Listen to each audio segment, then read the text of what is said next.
भाग पहिला. 1. शिवनेरी पायथ्याचे जुन्नर गाव पश्चिमेकडे झुकलेल्या सूर्याच्या तिरप्या किरणात उठून दिसत होते.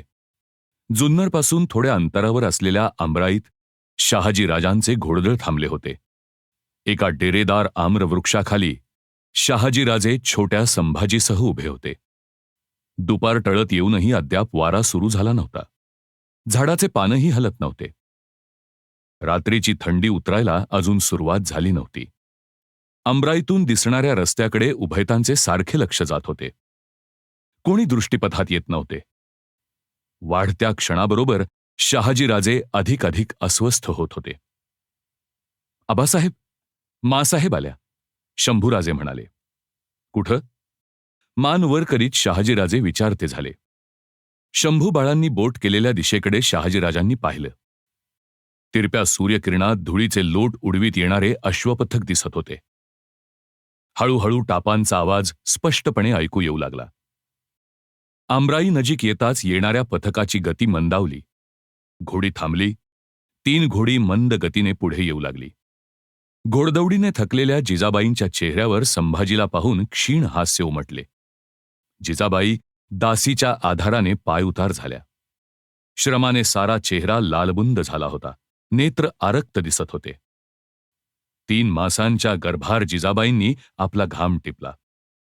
पदर सावरून त्या शहाजीराजांच्या सामोरे आल्या. अशी ठाई ठाई थांबत आम्ही दौड करीत राहिलो तर तुमच्या बापाच्या हाती सापडण्यास फार वेळ लागायचा नाही. तेच सांगणार होते मी. मतलब? शहाजीराजांनी विचारले. आपण पुढं जावं आणि तुम्ही? पुढचा प्रवास झेपेल असं वाटत नाही. मग अशा आडवाटी आपल्याला टाकून जवळच आपले व्याही विश्वासराव आहेत. त्यांच्याकडे थांबता येईल मला. आपण सुखरूप तर आम्ही सुखरूप. क्षणाच्या अवधीला सुद्धा फार मोल आहे. शहाजीराजे एकदम संतापाने उफाळले.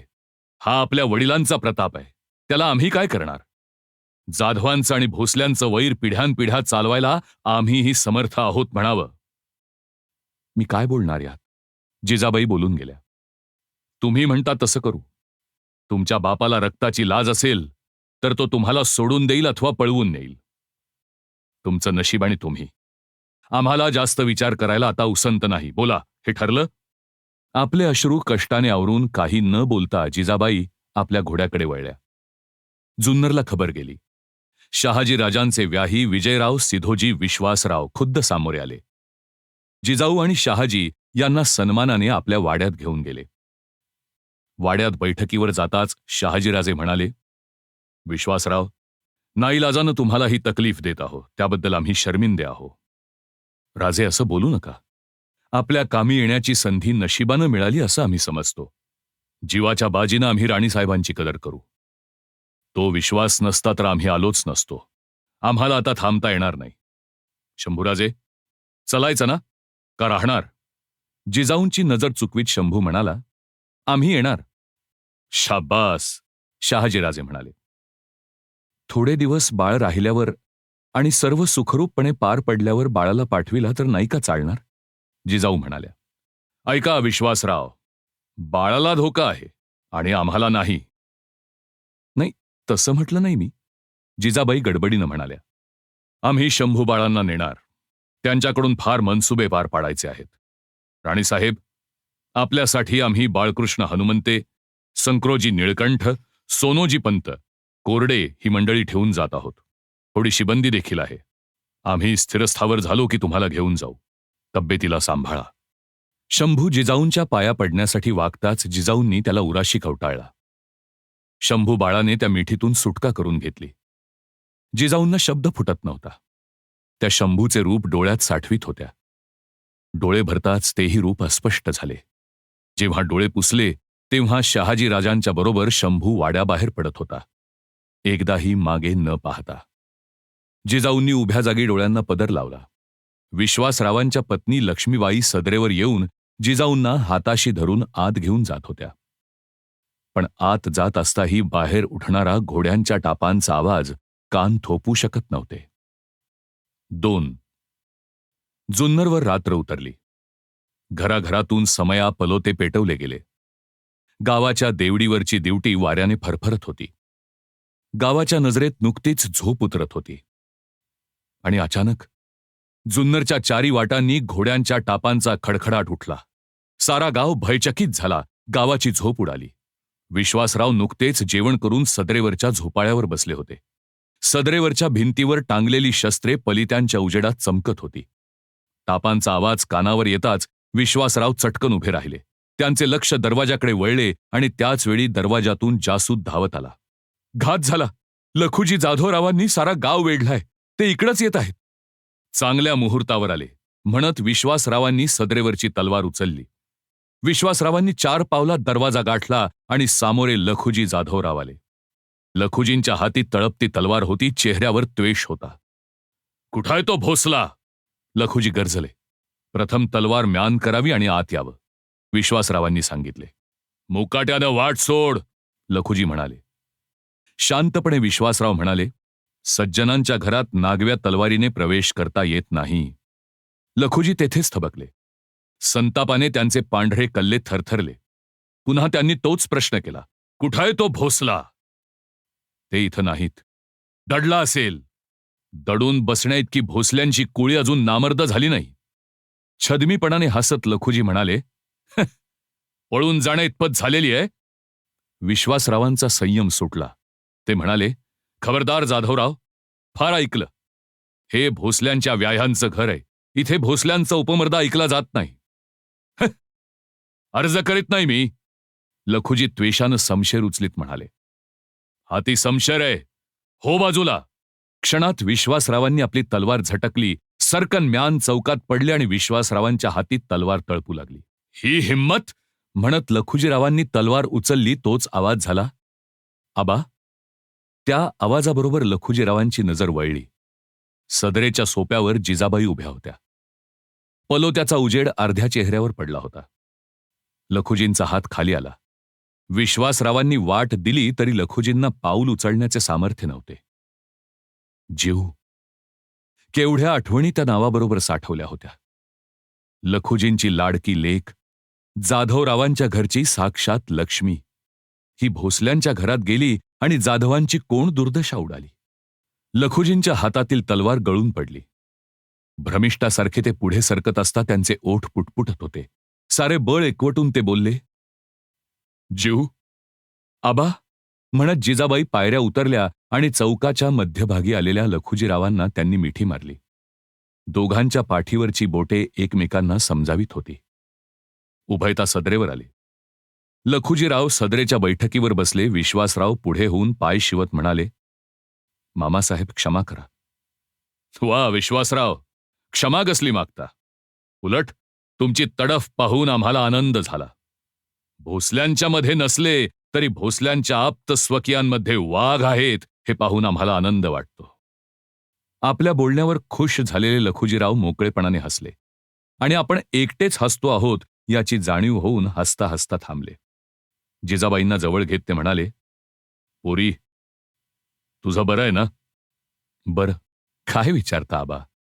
बोलता बोलता जिजाबाई थांबल्या. लखुजीराव म्हणाले, बोल ना पोरी, थांबलीस का?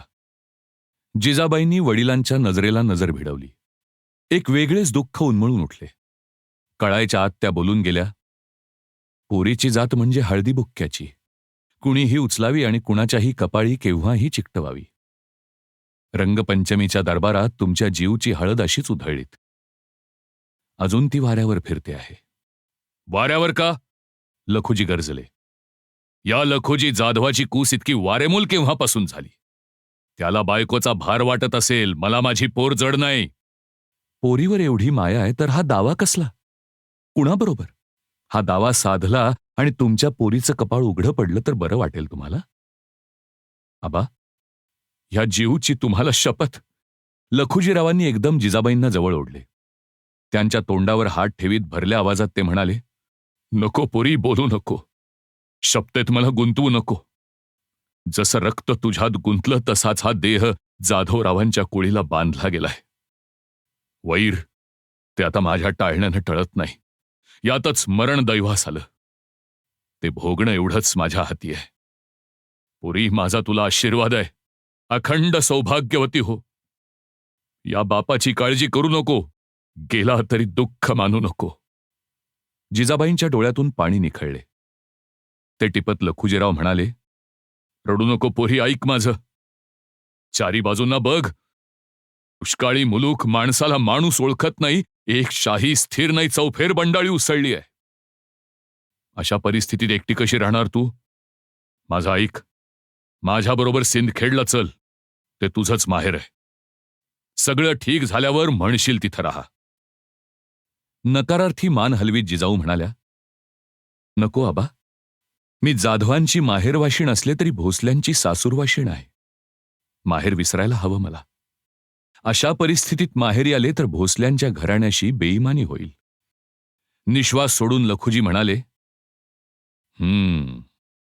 एक कोडं सोडवायला गेलं की दुसरं पडतं. पोटची पोर तू, अवघडलेली, नवऱ्यानं सोडून दिलेली. आणि हा तुझा बाप लखुजी जाधवराव नुसतं पाहण्याखेरीज काही करू शकत नाही. असं म्हणू नका आबा. पुष्कळ करता येईल. सांग पोरी, काय करू? आबा, तुम्ही जायच्या आधी मला शिवनेरीला ठेवून चला. तिथं मला बरं वाटेल. तुला काय म्हणायचंय कळतंय मला. विश्वासराव सदरेवर आले. जी. उद्या मिळण्याची व्यवस्था करा. अशा धामधुमीत गडाखाली असण्यापेक्षा जीव गडावरच असलेली बरी. हो, मी तेच करणार होतो. गड आपलाच आहे. आता एकच विनंती आहे. विनंती कसली? लहान असला तरी आज्ञा करा. आमची लेक, जाधवांची आबरू आज तुमच्या हाती आहे. लहान तोंडी मोठा घास घेऊन बोलतो. तुमच्या वैराचा तुम्हाला संताप असेल, पण भोसले जाधवांचं वैर आज मला देवाचं देणं वाटतंय. काय म्हणता? लखुजी उद्गारले. हे वैर नसतं तर आपले पाय आमच्या घरी कशाला लागले असते? भोसले कुळीची लक्ष्मी आमच्या घरी पायधूळ झाडायला कशाला आली असती? वा विश्वासराव, शाही रिवाजात मुरलेली आम्ही माणसं, पण तुमच्या बोलानं आम्ही सुद्धा थक्क झालो. माझ्या विनंतीचं काय? कसली विनंती? आपण आणि आपल्या शिबंदीनं इथंच हात ओले करावेत एवढं मागणं आहे. शिबंदीचं खाणं मागच्या मुक्कामावरच झालंय. कदाचित सारी रात्र दौड करावी लागेल या हिशेबानं आम्ही मांड ठोकली होती. आमचं वय झालं. आम्ही एक वेळ जेवतो. जनावरांची चंदी पाहिलीत तर ती व्यवस्था करूनच आलो, पण कधी नाही ते पाय घरी लागले. राणीसाहेब, तुम्ही सांगा ना. जिजाबाई संकोचाने म्हणाल्या, तुम्ही दोघेही मला थोर. आबा, ठीक आहे विश्वासराव. रात्र झाली, फार कष्ट देऊ नका. आम्ही थोडा दूध भात घेऊ. माझघरात चांदीच्या फुल्या मारलेला पाट मांडला होता. चांदीच्या समया प्रज्वलित झाल्या होत्या. विश्वासरावांनी लखुजीरावांना पाटापाशी नेले. हे काय, एकच पाट? आणि तुम्ही? माझं झालंय आपण यायच्या आधीच. हा, हे खरं नाही. तुम्ही पण बसा. पुन्हा हा योग येईल न येईल. आणखी पाट मांडले गेले. विश्वासरावांची मंडळी कौतुकाने पाहत होती. पुलाव्याचे ताट येताच लखुजीराव म्हणाले, आता नको, फार झालं.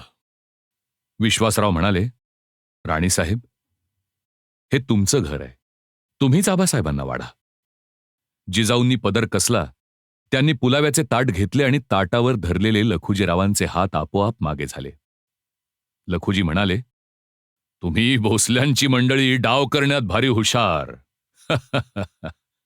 सारे हसले.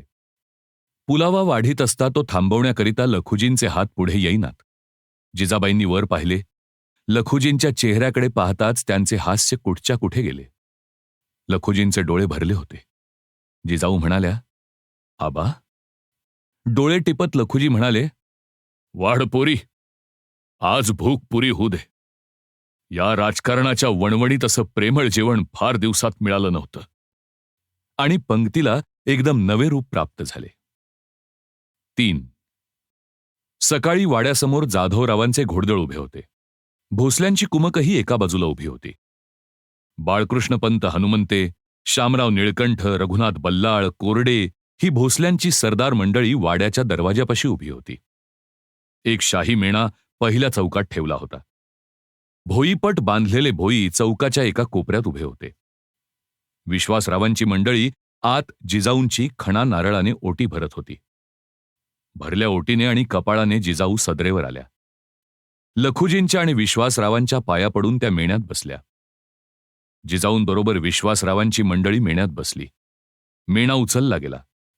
जुन्नरच्या माळावरून मेणा गडाकडे चालू लागला. मेण्याच्या मागे पुढे घोडेस्वार चालत होते. लखुजी, विश्वासराव मेण्याच्या दोन्ही बाजूंनी जात होते. गडाच्या पायथ्याशी घोडी थांबली. लखुजीराव पाय उतार झाले. विश्वासराव म्हणाले, घोडी चढतात? हो, पण वाट पायऱ्यांची आहे. मेणा सांभाळायला हवा, उगीच वर खाली होतो. मेणा गड चढत होता. मेण्यावर हात टेकून साठीचे लखुजीराव चालत होते. गडाचा पहिला दरवाजा ओलांडला. हत्ती दरवाजा ओलांडून गड चढत असता मागे वळून पाहिले तर जुन्नर खोरे एक भले थोरले वळण घेऊन पसरलेले दिसत होते. पीर दरवाजापुढे चढण सुरू झाली. भोई अलगद मेणा नेत होते. लखुजी आस्ते आस्ते म्हणत चालले होते. मेण्याचा कुई कुई आवाज फक्त येत होता. शिवाबाईचा दरवाजा ओलांडून जाताच मेणा शिवाईच्या देवळाकडे वळला. मंदिराजवळ मेणा थांबला. मेणा जमिनीला टेकताच मेण्याचा पडदा सरकवला गेला. जिजाबाईंनी विचारले, गड आला? जीव, लखुजीराव म्हणाले. शिवाईचं दर्शन घे आणि मग गडावर जाऊ. जिजाबाई मेण्याबाहेर आल्या. त्यांनी देवळाकडे पाहिले. उभ्या कड्याच्या गर्भात वसलेले ते देवी मंदिर निरखून जिजाबाईंनी पाय उचलले. पूजा साहित्य घेतलेल्या दासी पुढे गेल्या. लखुजीराव, विश्वासराव मागून जात होते. देवळात जाताच विश्वासराव म्हणाले, राणीसाहेब, हे जागृत देवस्थान आहे. इथं मागितलेलं वाया जात नाही. जिजाबाईंनी देवीचा प्रसाद घेतला. दंडवत घालून उठत असलेले लखुजी म्हणाले, मुली, एक काम करशील? विचार एकदम बदलीत ते म्हणाले, सांगेन, नंतर सांगेन. गडावर पोहोचायला उन्हे वर चढली होती. अंबारखाना मागे पडला आणि गड माथा येताच समोरचा वाडा नजरेत आला. वाड्यासमोर मेणा थांबला. जिजाबाई गड निरखित होत्या. लखुजी जिजाऊंना घेऊन पुणे दिशेला गेले. तेथून दिसणाऱ्या डोंगराकडे बोट दाखवीत ते म्हणाले, जीव, एकटी आहेस असं कधी वाटून घेऊ नकोस. समोर लेण्याद्री आहे. त्याच्यासारखा संरक्षक असता भीती कसली? जिजाऊंनी हात जोडले. महाली जिजाऊला सोडून जाधवराव निघाले. जिजाऊंनी लखुजींचे पाय शिवताच लखुजींना अश्रू आवरेनात. जिजाऊंना जवळ घेऊन त्यांनी डोळे पुसले. पोरी, खुळी का तू? तुझ्या नवऱ्यानं जरी बोलवलं नाही तरी नातवाचं मुख पाहायला मी येईन. हा, बरी आठवण झाली, म्हणत लखुजीरावांनी कमरेचा कसा काढून जिजाऊंच्या हाती दिला. ते म्हणाले, हे 101 हो नाहीत. देवळात मी नंतर सांगेन असं म्हणालो होतो ना, तिथं मी नवस बोललो. मुलगा झाला की हे देवीवरून ओवाळून टाक. पोरी, माझा तुला आशीर्वाद आहे.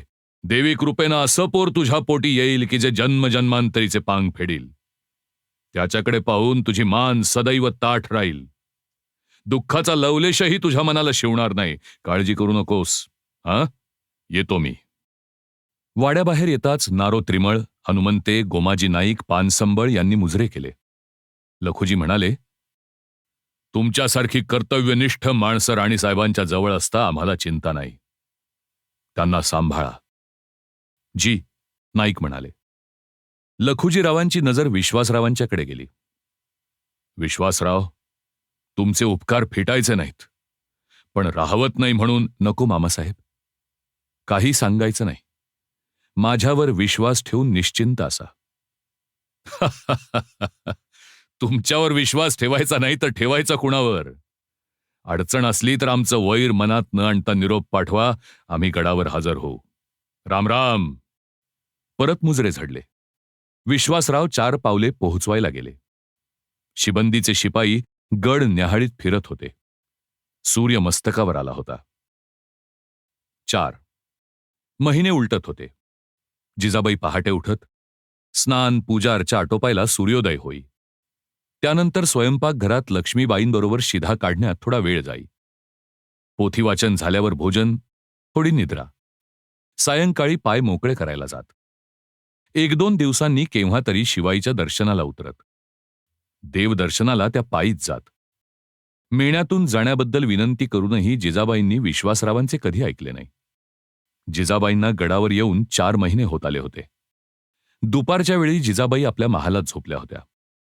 खाली जमखान्यावर लक्ष्मीबाई काहीतरी शिवीत होत्या. दासी जिजाबाईंचे पाय रगडीत होती. सहज लक्ष्मीबाईंनी विचारले, राणीसाहेब? लक्ष्मीबाई, असं परक्यासारखं राणीसाहेब वगैरे म्हणत जाऊ नका. आपण बरोबरीच्या. जिजा म्हणून म्हणत जा ना.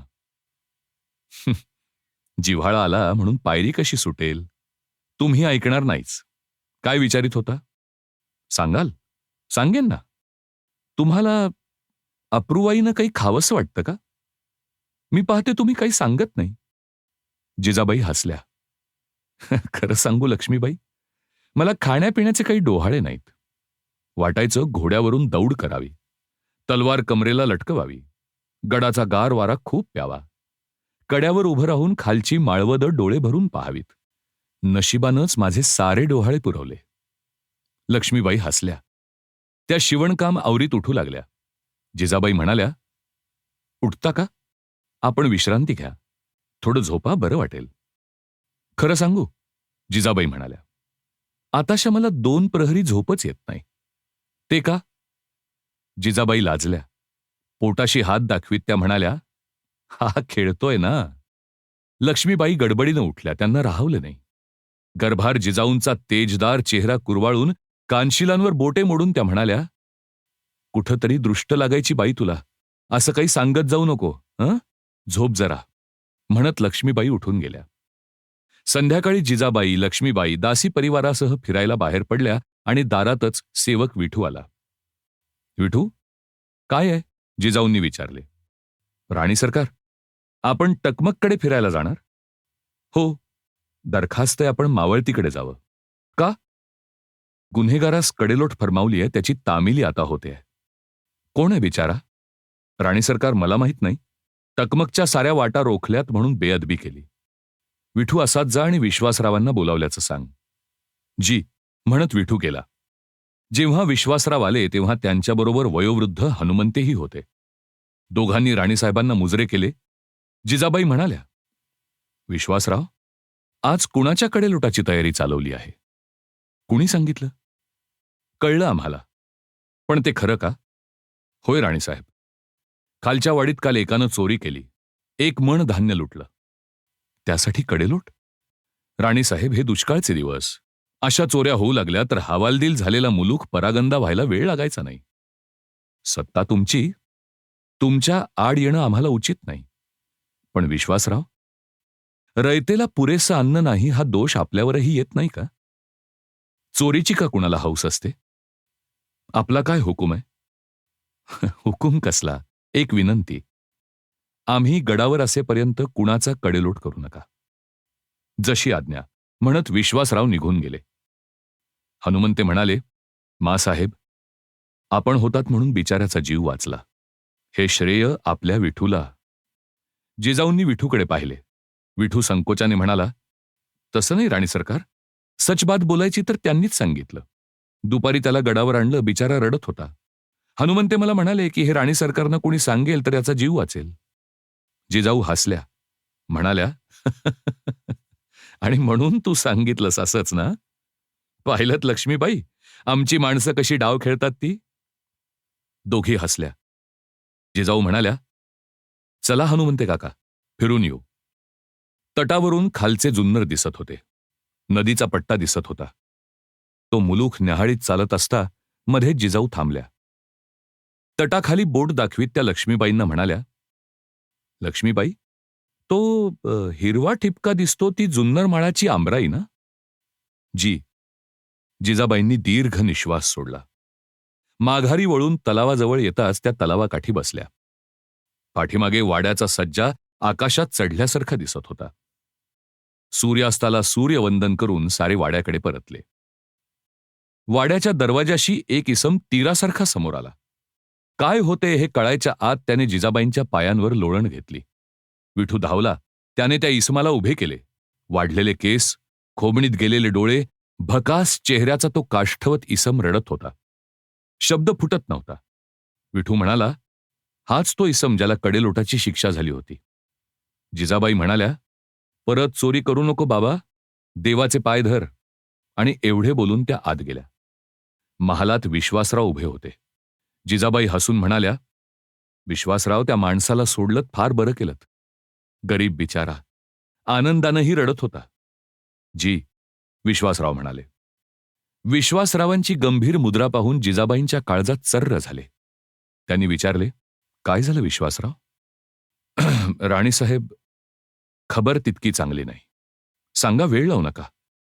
राजांनी विजापूरकरांचा मुलूख बळकावून बंडावा केला म्हणून विजापूरकरांनी मुरार जगदेवाला पुण्यावर चाल करून पाठवलं. मुरार जगदेवानं पुणे नगरीची होळी केली. वाडे भस्मसात झाले. एवढंच नव्हे तर त्यानं भर दिवसा पुण्यावर प्रत्यक्ष गाढवाचे नांगर फिरवले. गावाचा मागमूसही त्यानं ठेवला नाही. पुण्याच्या काळजात शहाजीराजांच्या जहागिरीत पहार ठोकून तो मोकळा झाला." "आणि स्वारी?" जिजाबाई पुटपुटल्या. त्यांच्या घशाला कोरड पडली होती. "राजे सुखरूप असल्याची बातमी आली आहे. फलटणच्या बाजूला सध्या राजे आहेत.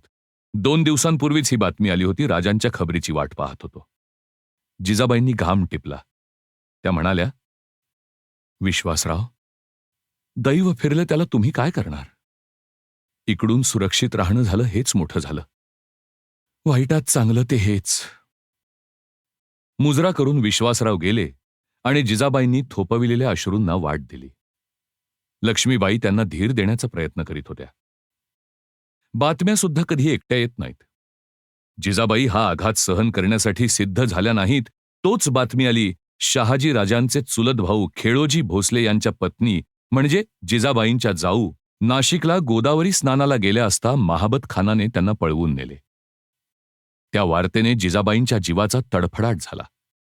त्या दिवसापासून गडाखाली उतरून देवदर्शनाला जाण्याचेही त्राण त्यांच्या अंगी उरले नाही. विश्वासराव, नारो त्रिमळ, गोमाजी पानसंबळ, हनुमंते वगैरे भोवतालची मंडळी सदैव चिंतातूर दिसू लागली. गोमाजी पानसंबळ हा जिजाऊंच्या माहेरचा खास माणूस. वडिलकीच्या आधाराने जिजाऊंना सांगणारा तोच, पण त्याचे सुद्धा शब्द जिजाबाईंना रिझवू शकले नाहीत. लक्ष्मीबाई जिजाबाईंचे मन रमविण्यासाठी नित्य नवे मार्ग शोधित होत्या. मनाच्या धीराने जिजाऊंच्या दुःखावर फुंकर घालू पाहणारी ही सारी मंडळी एके दिवशी चुपचाप झाली. काही ना काही कारणाने आजूबाजूला सदैव हसतमुखाने घोटाळणाऱ्या लक्ष्मीबाई नजर चुकवू लागल्या. दासींच्या पावलांना जडपणा आला. अकारण बोलणे लांबवीत राहणारे विश्वासराव, पानसंबळ, हनुमंते ही मंडळी तुटक उत्तरावर भलावण करू लागली. जिजाऊंच्या हे सारे ध्यानी येत होते, पण अर्थ समजत नव्हता. ते सोसणे जिजाबाईंना असह्य झाले. त्यांनी विश्वासरावांना बोलावून घेतले. "विश्वासराव." "जी राणीसाहेब." "आम्ही नुसत्या नात्यानं व अधिकारानं तुमच्या आश्रयाला आलो नाही. तुम्ही आम्हाला पाठच्या भावासारखे, म्हणून आम्ही तुमच्या इथं राहणं मान्य केलं. ते माहीत आहे. मग आमच्यापासून तुम्ही काय लपवून ठेवीत आहात?" "काही नाही राणीसाहेब." विश्वासराव गडबडीने म्हणाले. "कुणी सांगितलं? सांगायला कशाला हवं? गेले 2 दिवस एक जण सरळ बोलत नाही. आम्हाला पाहताच दातखीळ बसते." "गैरसमज होतोय राणीसाहेब. विश्वासराव, आम्हीही 4 पावसाळे पाहिलेत, आघात सहन केलेत. मला तुम्ही काही सांगणार नसाल तर या महाली क्षणभरही राहण्याची आमची इच्छा नाही.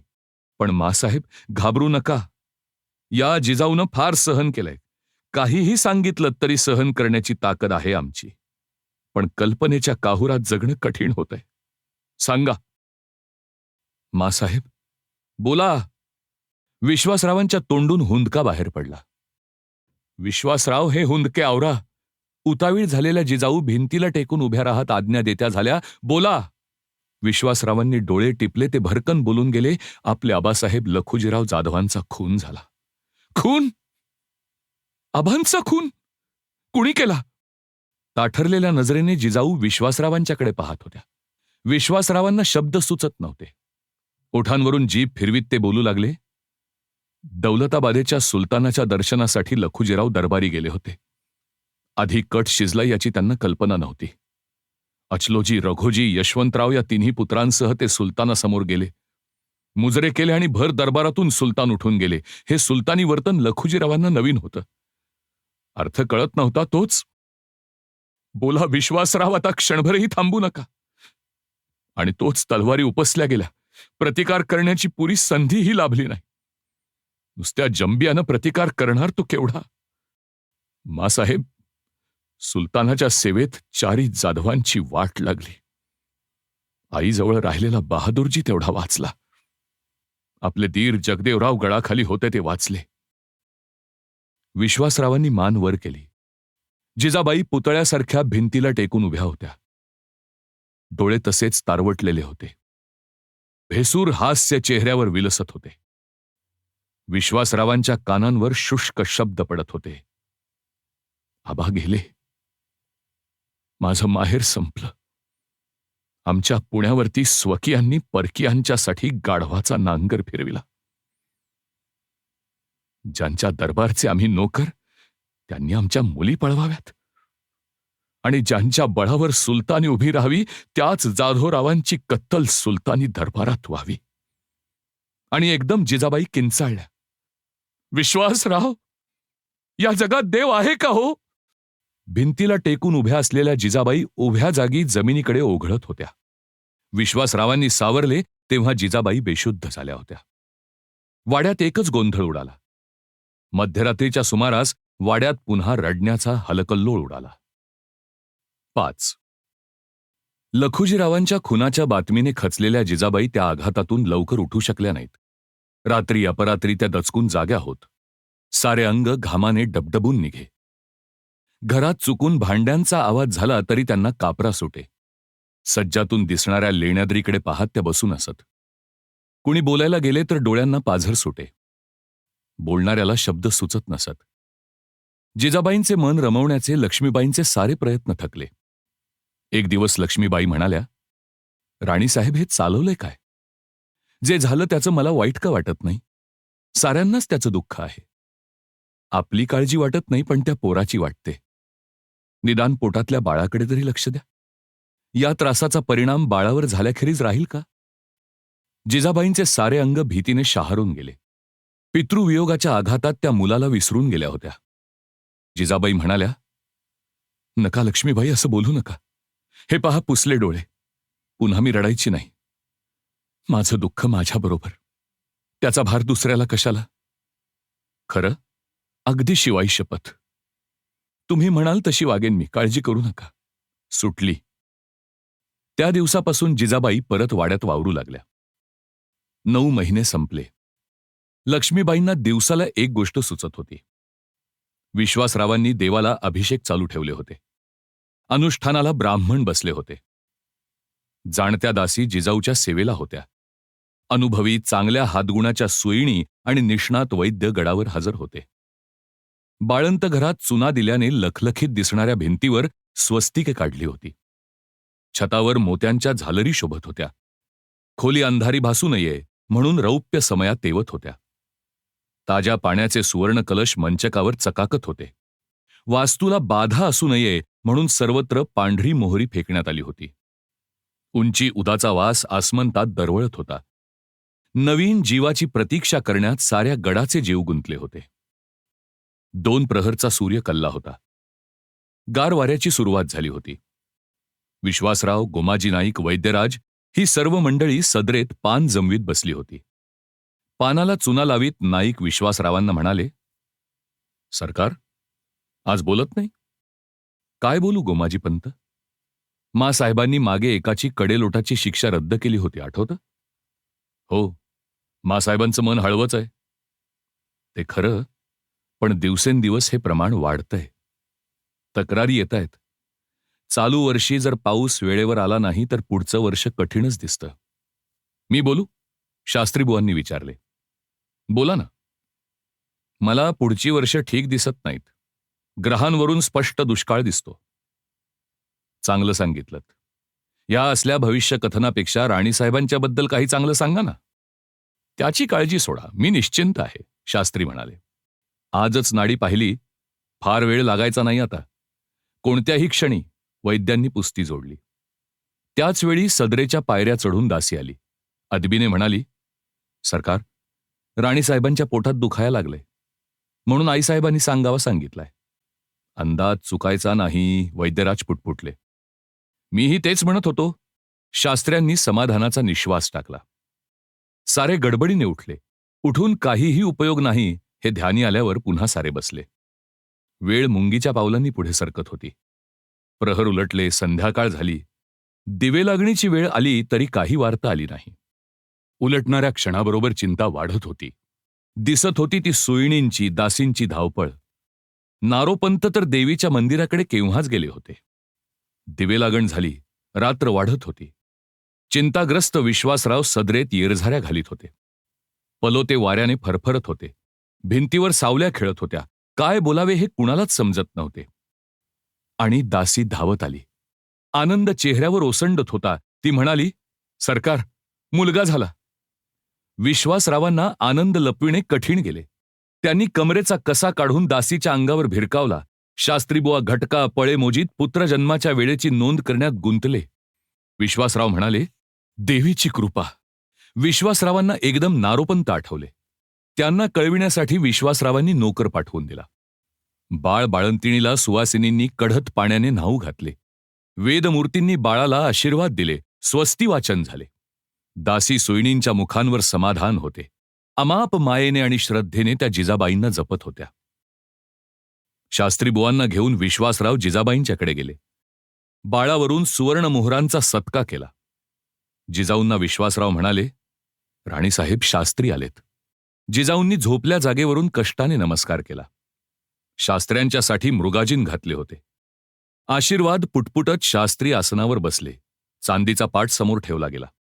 दोन्ही बाजूंना समया प्रज्वलित करण्यात आल्या. शास्त्र्यांनी पंचांग उघडले. बाळंत घराच्या दाराशी मुलाचे भाकीत ऐकायला सारे आतुरतेने गोळा झाले होते. शब्द श्रवणी पडू लागले. श्री गणेशाय नमः, शुभम भवतु. शास्त्रीबुवांनी बोटे मोजली. घटकापळांचे गणित मांडले. कुंडलीची घरे ग्रह भरू लागले. कुंडली मांडून होताच शास्त्रीबुवांनी जिजाबाईंच्याकडे पाहिले. जिजाबाई म्हणाल्या, शास्त्रीबुवा, संकोच न करता सारं स्पष्टपणे सांगा. या पोराच्या वेळी दिवस गेले आणि घरादाराचा थारा उडाला. कुणाचा मेळ कुणाला राहिला नाही. रक्ताच्या नात्यांनी वैर पत्करलं. जहागिरीवर गाढवाचा नांगर फिरला. आजोबांचं छत्र गमावलं. आज या मितीला या पोराचे वडील शत्रूमागे धावताहेत. याचा थोरला भाऊ लहान, त्याचीही या वणवणीतून सुटका नाही. साऱ्या मुलुखाची अन्नान्न दशा झालेली आहे आणि परमुलुखात परठिकाणी ना माहेरी ना सासरी आज मी याला जन्म देत आहे. पोटात असता ही तऱ्हा. आता याच्या पायगुणानं आणखी काय धिंडवडे निघणार आहेत तेवढं सांगून टाका. ते ऐकून साऱ्यांची मने व्यथित झाली. पण शास्त्रीबुवांच्या चेहऱ्यावरची सुरकुती हलली नाही. हसरा चेहरा गंभीर बनला नाही. ते त्याच स्मितवदनाने म्हणाले, राणीसाहेब, असं अभद्र मनात आणू नका.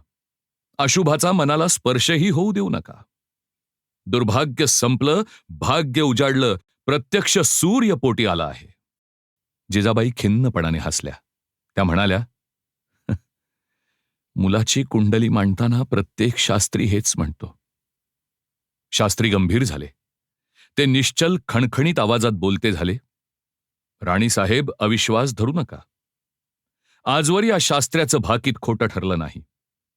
द्रव्यलोभानं नव्हे, पण ज्ञानाच्या अनुभवानं, आत्मविश्वासानं मी हे भाकीत केलं आहे. ते कालत्रयी चुकणार नाही. हे मूल जन्मजन्मांतरीचे पांग फेडील. राणीसाहेब, पापाचा भार वाढला असता, धरित्री त्रस्त झाली असता, देवकी वसुदेव कंसाच्या बंदीशाळेत असतानाच श्रीकृष्ण जन्माला आला हे कृपा करून विसरू नका. आपल्या तोंडात साखर पडो, जिजाबाई समाधानाने म्हणाल्या. त्यांची नजर कुशीतल्या बाळाकडे गेली. मुठी चोखीत ते शांतपणे झोपी गेले होते. 6. जिजाबाई प्रसृत झाल्यापासून गडावर नवे वारे संचारले होते. शहाजीराजांना हे शुभवर्तमान कळविण्याकरिता एक घोडेस्वार तातडीने गडावरून रवाना झाला होता. देवधर्म, पूजा अर्चा, अभिषेक यांची गडावर गर्दी उसळली होती. 5व्या दिवशी बाळंत घरात शस्त्रपूजा केली गेली. नांगरही पूजला गेला. 5व्या, 6व्या आणि 8व्या दिवशी अशाच पूजा झाल्या. लक्ष्मीबाई बारशाची तयारी जोरात करीत होत्या.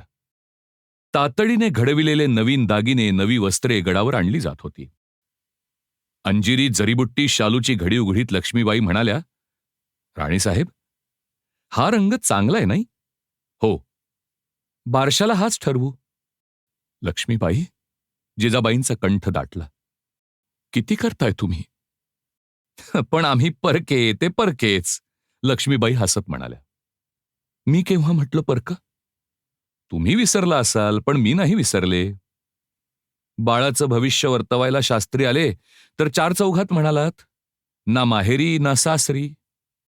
ते मनावर घेऊ नका बाई. सख्या बहिणीनं सुद्धा एवढं केलं नसतं. पण अजूनही वाटतं, काय बारशाच्या वेळी याच्या घरचं कोणीतरी हवं होतं. सांगा ना सरळ की राजेसाहेब यायला हवेत म्हणून. जिजाबाई लाजल्या. दुसऱ्या दिवशी गडावर एक शाही मेणा येत असल्याची वर्दी आली. विश्वासराव सामोरे गेले. येताना वर्दी घेऊन आले, शहाजी राजांच्या मातोश्री जिजाबाईंच्या सासूबाई उमाबाई साहेब गडावर येत आहेत.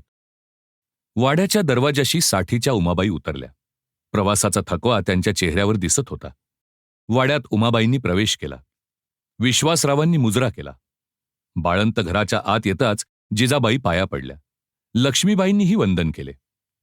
उमाबाई म्हणाल्या, बेटा, बात सोडून कशाला आलीस? मी नसते का आले? बाळ पाळण्यात झोपला होता. बारक्या नजरेने बाळाला निरखीत त्यावरून सत्का करीत उमाबाई म्हणाल्या, तुझ्याच वळणावर गेलाय हो. बारसं केव्हा? लक्ष्मीबाई म्हणाल्या, उद्याच. कालच राणीसाहेब म्हणत होत्या की बाळाच्या घरचं कुणीतरी हवं म्हणून. वाटणारच पोरीला. जीव चांगला आहे हो मुलगा. मनात आणशील ते पुरं करणार असं दिसतंय. आणि एकदम गंभीर होऊन उमाबाई म्हणाल्या, आणि याच्या बापाला कळवलं का? हो. कुठला येतोय तो? घरचं सोडून लष्कराच्या भाकरी भाजीत फिरणार तो. जळलं ते राजेपण. दोघी हसून उमाबाईंचे ऐकत होत्या. थोडा वेळ गेला आणि उमाबाईंनी विचारले, केव्हा उठणार ग हा? जिजाबाईंना हसू आवरणे कठीण गेले. त्या म्हणाल्या, सासूबाई, घ्या ना. उठला म्हणून काय झालं? पुन्हा मांडीवर झोपेल. नको ग, मी थांबेन. झोपमोड कशाला? आणि थोरला कुठे ग? स्वारीबरोबरच. तो एक गाढव आणि लहान पोराला पाठवणारी तू 7 गाढव. अशी पोराची वणवण करतात का? मी असते तर सांगितलं असतं. निश्वास सोडून त्या म्हणाल्या, पण माझं तरी कुठं ऐकतोय तो? उमाबाई बारीक सारीक गोष्टींचा तपास करीत होत्या. उत्तरे द्यायची दोघींना सुचत नव्हती. तेवढ्यात बाळाचे रडणे कानावर आले. उमाबाई गडबडीने उठल्या. त्यांनी बाळाला उचलले, पटापट मुके घेतले. मांडीवर घेऊन त्या बाळाला उगी करू लागल्या आणि संकटातून सुटका केल्याबद्दल जिजाऊंनी बाळाच्या रडण्याला धन्यवाद दिले. पहाटे गड जागा झाला तो सनई चौघड्यांच्या आवाजाने. वाड्याच्या दारावर तोरणे बांधली होती. दासींनी सडा शिंपून रांगोळ्या भरल्या. पाकगृहासाठी गंगा जमुना टाक्यांचे पाणी उपसले जाऊ लागले. बाळाची जरी कुंची, दागिने, कपडे पाहून उमाबाईंनी पसंतीची मान डोलविली. शास्त्र्यांना बोलावून दिवसाची परत खात्री करून घेतली. सूर्योदयापासून गडावर माणसांची वर्दळ सुरू झाली. जुन्नर गावच्या प्रतिष्ठित घरातील स्त्रिया डोली मेण्यांनी गड चढत होत्या. गोरगरीब अन्नाच्या आशेने वर येत होते. उमाबाई सारे कौतुकाने पाहत होत्या. साऱ्यांची जेवणे झाली. साऱ्या जणी पाळणा सजवू लागल्या. बाळाला सजवू लागल्या. गाण्याचे सूर उठू लागले. बारशाची वेळ झाली. जिजाऊंनी उमाबाईंना हळूच विचारले, बाळाचं नाव काय ठेवायचं? तू काय ठरवलंस? शिवाईला नवस बोलले होते. शिवाजी ठेवूया. ठेव, चांगलंय. सुवासिनींनी बाळाला जिजाबाईंना ओवाळले. बाळाला लक्ष्मीबाईंनी हातावर घेतला. गोविंद घ्या, गोपाळ घ्या, दामोदर घ्या झाले. जिजाऊ पाळण्यात वाकल्या. त्या बाळाच्या कानाशी म्हणाल्या, शिवाजी. जिजाऊच्या पाठीवर गोड बुक्क्यांचा वर्षाव झाला. तुताऱ्या चौघड्यांच्या नादात सारा गड भरून गेला. बाळाचे नाव शिवाजी ठेवल्याचे साऱ्या गडाला ठाऊक झाले. वाड्याबाहेर मेणा तयार होता. बाल शिवाजी देवी दर्शनासाठी निघाला. जिजाबाई बाळाला घेऊन मेण्यात बसल्या. लक्ष्मीबाई मेण्याबरोबर दासी परिवारासह चालत होत्या. विश्वासराव, शास्त्री, वैद्यराज, नारोपंत, गोमाजी नाईक ही सारी मंडळी पुढे चालली होती. त्यांच्या पुढे मंगलवाद्ये वाजत होती. देवीसमोर बाळाला ठेवण्यात आले. देवीचा अंगारा बाळाला लावला होता. भटजींनी आशीर्वाद दिले. विश्वासराव अंधार पडायच्या आत गडावर जाण्यासाठी म्हणून गडबड करीत होते. त्याच वेळी जिजाबाईंनी एक मखमली कसा विश्वासरावांच्या हाती दिला. नकळत विश्वासरावांनी विचारले, काय हे? जिजाबाईंचे डोळे भरून आले. त्या म्हणाल्या, आबा गड सोडताना नवस बोलले होते. मुलगा झाला तर त्यांनी देवीवरून 100 मोहरा उतरून टाकण्यासाठी दिल्या होत्या. नवस बोलणारा निघून गेला. नवस तेवढा मागं राहायला नको. जिजाबाईंना पुढे बोलवेना. त्यांनी डोळ्यांना पदर लावला. थरथरत्या हातांनी विश्वासरावांनी कसा उघडला. मुठींनी मोहरा भरून घेऊन ते देवीवरून ओवाळून टाकीत होते. बाल शिवाजीच्या उषा पायथ्याशी सुवर्णाचा सडा पडत होता. 7. बाल शिवाजी आजीच्या मांडीवर, आईच्या कुशीत, दासदासींच्या अंगा खांद्यांवर वाढत होता. कुठल्याही वतारणीने दाराशी यावे आणि खुळखुळे पुढे करावेत आणि विश्वासरावांनी ते खरेदी करावे. जुन्नरला गेलेले शास्त्री येताना पितळेचा वाळा घेऊन यावेत. सारे हसू लागले की त्यांनी म्हणावे, सरकार, चांदी तोड्याच्या वाळ्यांनी बाळाला बाळसं चढत नाही. चढतं ते याच पंचरसी वाळ्यांनी. उमाबाईंनी मान डोलवावी, म्हणावे, खरंच कुणाच्याच ध्यानी आलं नाही. आणा तो वाळा. आणि सोन्याचे वाळे उतरून पंचरसी धातूचा वाळा पायी चढविला जाई. बाळाच्या कौतुकाने दिवस केव्हा उगवे आणि केव्हा मावळे हेही समजत नसे. बाल शिवाजी प्रतिपदेच्या चंद्रासारखे दररोज नवे रूप धारण करीत होता. आपली माणसे ओळखून तो हसू लागला. कष्टाने कूस बदलू लागला. पालथा होऊन 4 हातांवरचा खुळखुळा घ्यायला तो सरकू लागला आणि त्यातूनच 4 साधनांचा उपयोग करून रांगण्याची किमया त्याला अवगत झाली. हाती पांगुळगाडा आला आणि शिवाजीच्या आजूबाजूच्या साऱ्या वस्तू उंचावर ठेवण्याची दक्षता वाढू लागली. मृग आला. पश्चिमेचे वारे सुरू झाले. हळूहळू ढग डोक्यावरून सरकू लागले. पण त्यांचे धरतीकडे लक्षही वळत नव्हते. वैशाखात तप्त झालेली धरित्री तसेच निश्वास सोडत होती. विश्वासरावांनी ही चिन्हे पाहून गडावर गंजीखाना रचला. गडाखालचे धान्य आणून अंबारखान्यात भरून घेतले.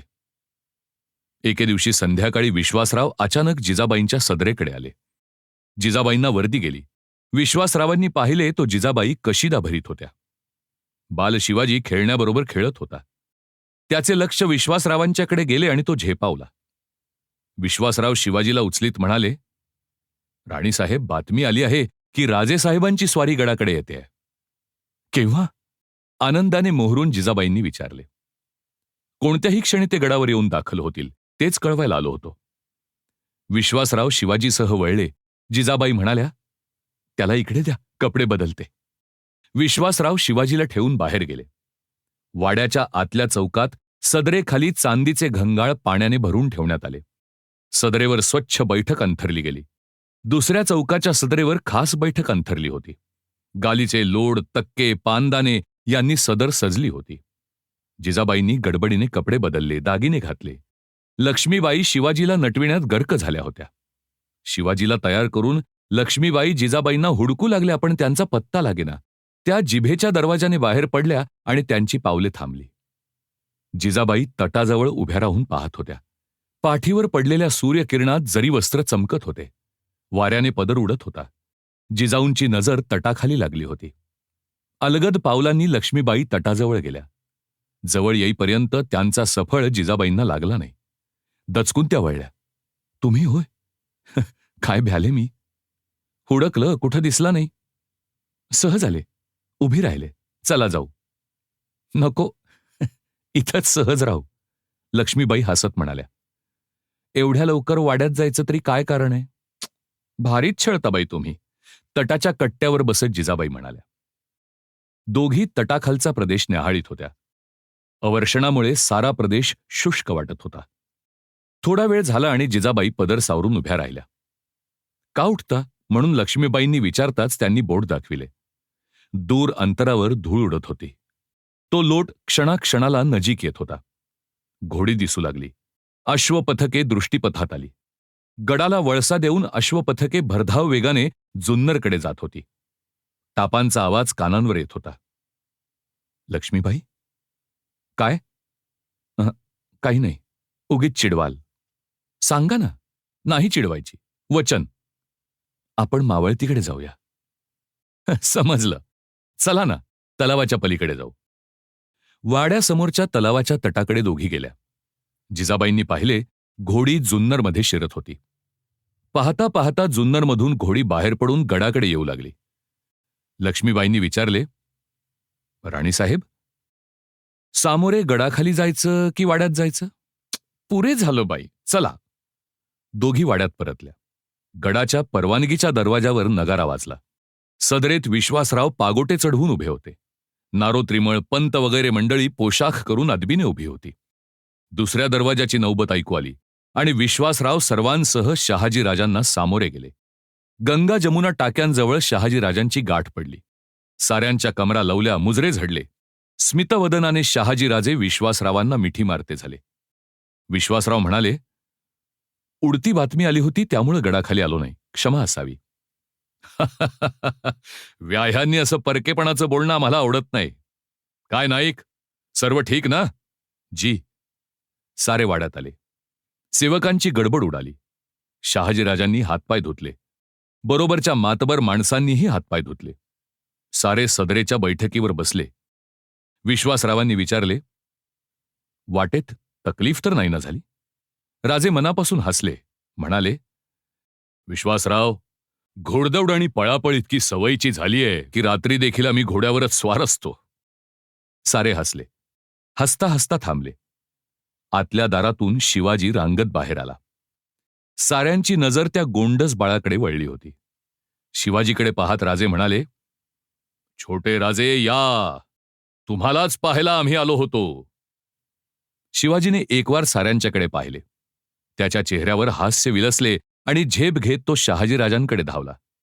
शास्त्री म्हणाले, रक्तानं रक्त ओळखलं. प्रेमभराने शहाजीराजांनी शिवबाला उचलले, त्याचे मुके घेतले आणि त्याला मांडीवर घेतले. शिवाजी वडिलांच्या दाढीशी चाळा करीत होता.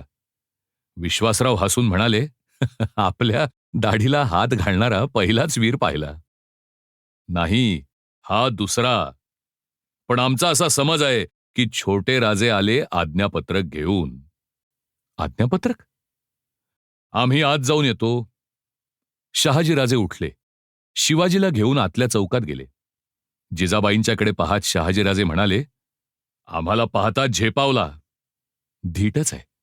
माणसाची पारख झाली की झेपावतो. शहाजीराजे सदरेवर बसायला निघाले. स्मितवदनाने जिजाऊ म्हणाल्या, सासूबाई वाट पाहतायत. भलतीच चूक होत होती, दाखवा वाट. शहाजीराजांनी उमाबाईंचे दर्शन घेतले. जेव्हा निवांतपणाने जिजाबाईंची आणि शहाजीराजांची गाठ पडली तेव्हा त्यांनी विचारले, सर्व ठीक आहे ना? जिजाबाईंच्या डोळ्यात अश्रू गोळा झाले. हुंदका बाहेर पडला. आसनावरून उठत शहाजीराजे म्हणाले, राणीसाहेब, आम्हालाही ते समजलं. मामासाहेबांची अशी हत्या व्हावी याचं आम्हालाही दुःख आहे. आमच्या काळजाला त्या वार्तेनं घरं पडली. आमचं वैर होतं खरं, पण ते घरचं. परक्यांनी केलेला हस्तक्षेप आम्ही कसा सहन करू? त्यानंच मन भडकलं आणि आम्ही निजामशाही सोडून आदिलशाहीची नोकरी पत्करली. हे असं किती दिवस चालायचं? ती का आम्हाला हौस आहे? बायका पोरात राहावं असं का आम्हाला वाटत नाही? पण राणीसाहेब, शिवबाच्या पायगुणानं हे दिवस संपतील. आम्ही कुठंतरी स्थिर होऊ. त्यानंतर शहाजीराजे 8-10 दिवस गडावर होते. गडावरच्या मुक्कामात खलबत रंगत होते. शिवबाच्या संगतीनं हसण्याला ऊत येत होता. मेजवान्या झडत होत्या. शहाजीराजांनी साऱ्या गडाची व्यवस्था जातीने पाहिली. अंबारखान्यात भरलेले धान्य पाहून, गंजीखाना पाहून ते उद्गारले, किती वर्षांची तयारी आहे? दुष्काळी चिन्ह दिसतात. खबरदारी घेतलेली बरी. खरंय, आपलं ही वास्तव्य. राणीसाहेबांच्या बरोबरच आम्ही गडावर आलो. आमची तीच अपेक्षा होती. खजिन्याची रक्कम जमा घेतलीत ना? पण त्याची काही विश्वासराव करता ते का थोडं आहे? तुम्ही घर सांभाळता. मुलुखगिरी करून घर तरी भरू द्या. एक दिवस अचानक शहाजीराजांच्या नावाने मोगली ताकीद खलिता आला. शहाजीराजांनी तो उघडला. त्यांची नजर खलित्यावरून फिरू लागली. वाचून होताच दीर्घ निश्वास सोडून शहाजीराजे म्हणाले, विश्वासराव, विश्रांतीचे दिवस संपले. का? काय झालं? बादशहा दक्षिण स्वारीसाठी उतरलेत. बऱ्हाणपूरला छावणी आहे. मालक आलेल्याची वर्दी आहे, म्हणजे सेवकांनी टाकोटाक जायला हवं. उद्या आम्ही निघणार. 4-2 दिवसांनी गेलं तर चालेल ना? न चालायला काय झालं? शहाजीराजे म्हणाले. पण ते आमच्या रक्ताला मानवत नाही. जिथं चाकरी करतो तिथं वेठबिगार आम्हाला जमत नाही. दुसऱ्या दिवशी शहाजीराजे निघण्याच्या तयारीत होते. उमाबाईंना मुजरा करताच त्या म्हणाल्या, राहायला असतास तर बरं झालं असतं. जपून राहा. आपला मुक्काम आहे ना? छे रे, ते जमायचं नाही. देवधर्म तसाच राहून गेलाय. आपल्या कुलदैवताला घृष्णेश्वराला आले होते, कळलं मुलगी इथं आहे. भेटायला आले ती तशीच गुंतून पडले बघ. मग त्यांना तुमच्याबरोबर न्या. नको रे बाबा, माझे म्हातारीचे दिवस कसेही जातील. साऱ्या मुलुखात दुष्काळे, त्यापेक्षा ती इथंच राहिलेली बरी. राजांनी जिजाबाईंचा निरोप घेतला, शिवाजीचे मुके घेतले आणि विश्वासरावांच्यावर सर्व सोपवून शहाजहानच्या भेटीसाठी त्यांनी बऱ्हाणपूरला कूच केले. 8. बाल शिवाजी वर्षाचा झाला त्यावेळी मुलुखात दुष्काळाने उग्र स्वरूप धारण केले. गावे ओस पडत होती. पोसायला अशक्य झालेली जनावरे सोडून दिल्यामुळे वैराण मुलुखातून ती जनावरे भटकताना दिसत होती. गावे सोडून चाललेल्या माणसांचे तांडे देशोधडीला लागत होते. धान्य ही संपत्ती बनली होती. सोन्याला कुत्रे विचारित नव्हते. जिकडे जावे तिकडे भुकेकंगाल लोकांच्या झुंडी वाटा अडवून बसलेल्या असत. जीवाची आशा सोडून मृत्यूच्या तयारीने सज्ज झालेले ते जीव मुठभर धान्यासाठी हवे ते अत्याचार करावयास मागेपुढे पाहत नव्हते. सारा मुलूक असुरक्षित बनला होता. पक्ष्यांनी तर केव्हाच मुलूक सोडला होता. राहिली होती फक्त घारी आणि गिधाडे. ती मात्र सदैव आकाशात घिरट्या घालताना नजरेला येत होती. साऱ्या प्रदेशात धष्टपुष्ट कोणी दिसत असतील तर तेवढेच. मेलेल्या प्राण्यांना आणि माणसांना तोटा नव्हता. याच दुष्काळाबरोबर शहाजहानची स्वारी दक्षिणेत थैमान घालीत होती.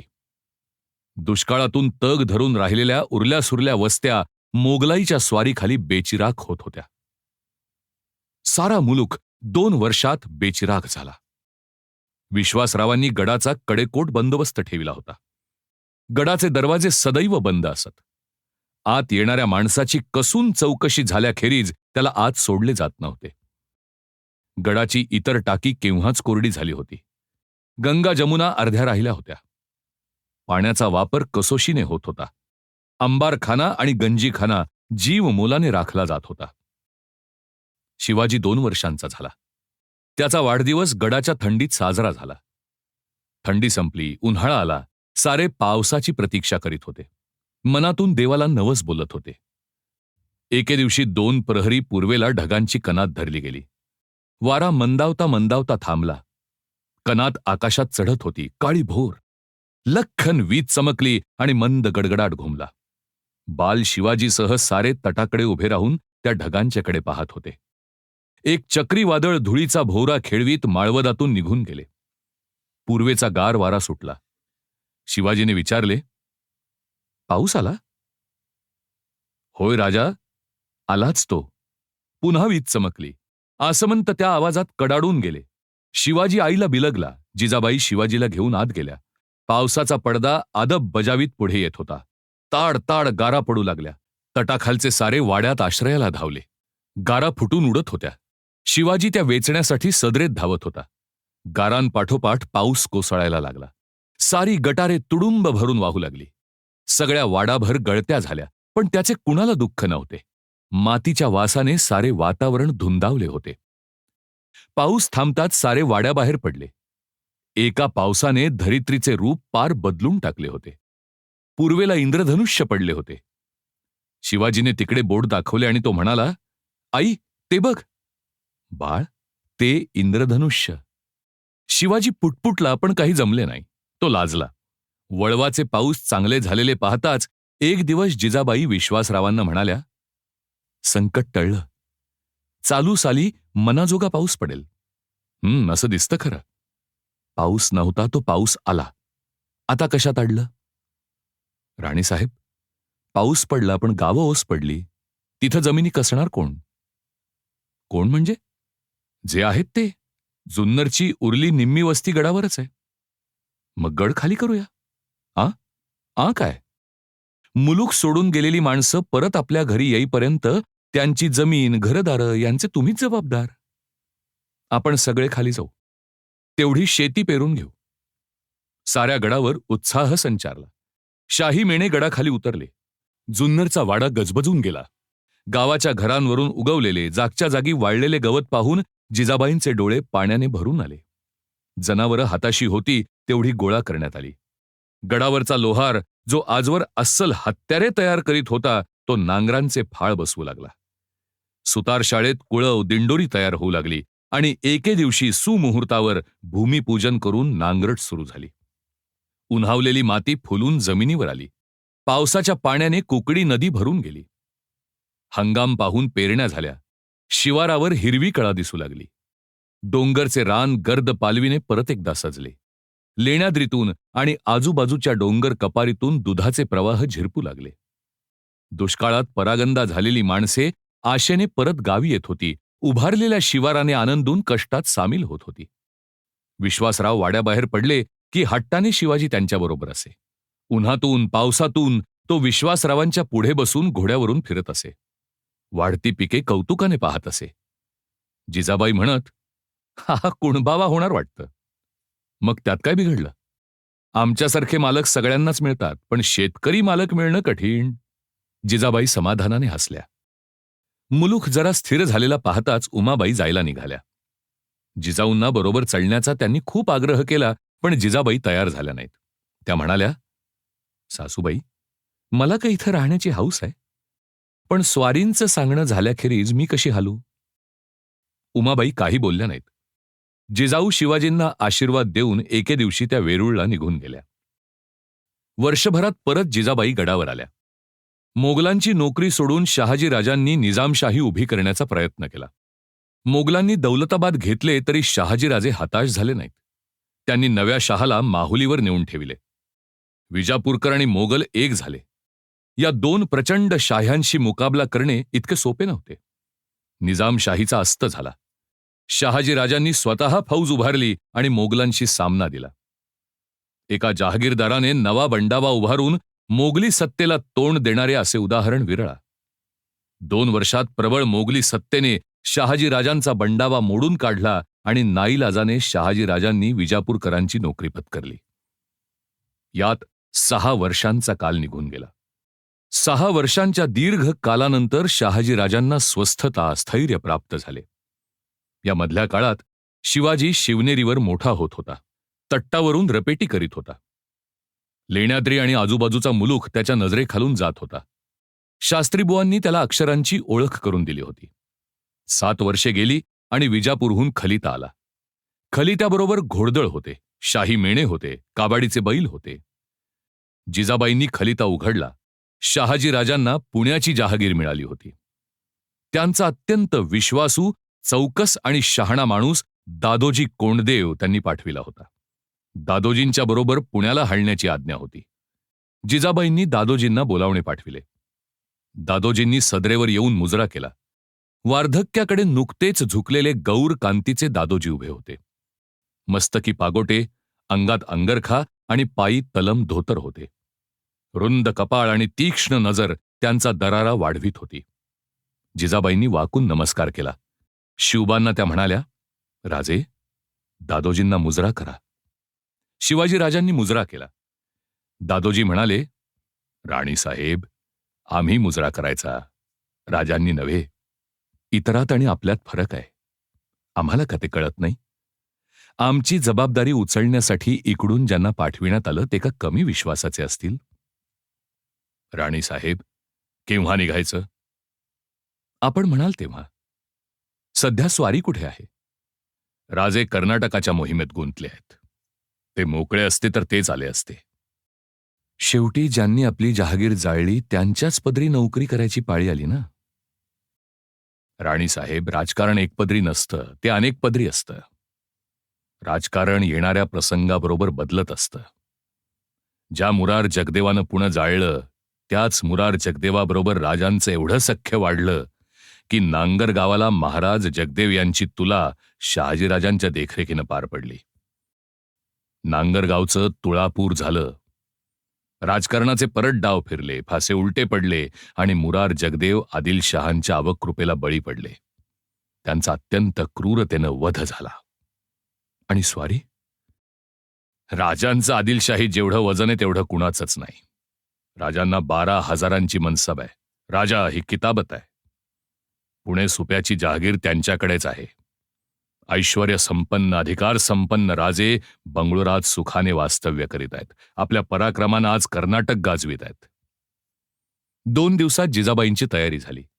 6 वर्षांच्या परिचयात गडावरचा प्रत्येक माणूस घरचा बनला होता. विश्वासराव, लक्ष्मीबाई यासारखी माणसे सोडून जात असता आतड्यांना पीळ पडत होता. गडावरच्या साऱ्या माणसांना जिजाबाईंनी शिवाजीच्या हस्ते देणग्या दिल्या. चांगल्या मुहूर्तावर लक्ष्मीबाईंनी जिजाऊंची ओटी भरली. भरल्या मनाने जिजाबाईंनी शिवाजीसह शिवाईचे दर्शन घेतले आणि विश्वासराव, लक्ष्मीबाईंनी त्यांना निरोप दिला. 9. दुपार टळल्यानंतर शिवबाने उद्ध्वस्त पुण्यात प्रवेश केला.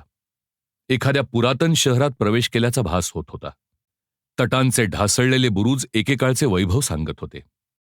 ढासळलेल्या जमीनदोस्त वास्तू ठाई ठाई दिसत होत्या. त्यांच्यावर घाणेरीची झुडुपे फोफावली होती. त्यांची तांबडी पिवळी फुले जीवनाची आठवण देत होती. वाड्याचे उद्ध्वस्त अवशेष एकेकाळच्या दराऱ्याची खूण सांगत होते. गावच्या नदीकाठाला झोपड्यातून वस्ती करून राहिलेले लोक आलेल्या लवाजम्याने भयचकित झाले होते. दुरून ते भयभीत नजरेने कबिल्याकडे पाहत होते. एका मोकळ्या जागेत येताच पंतांनी हात वर करून इशारत दिली. कबिला थांबला.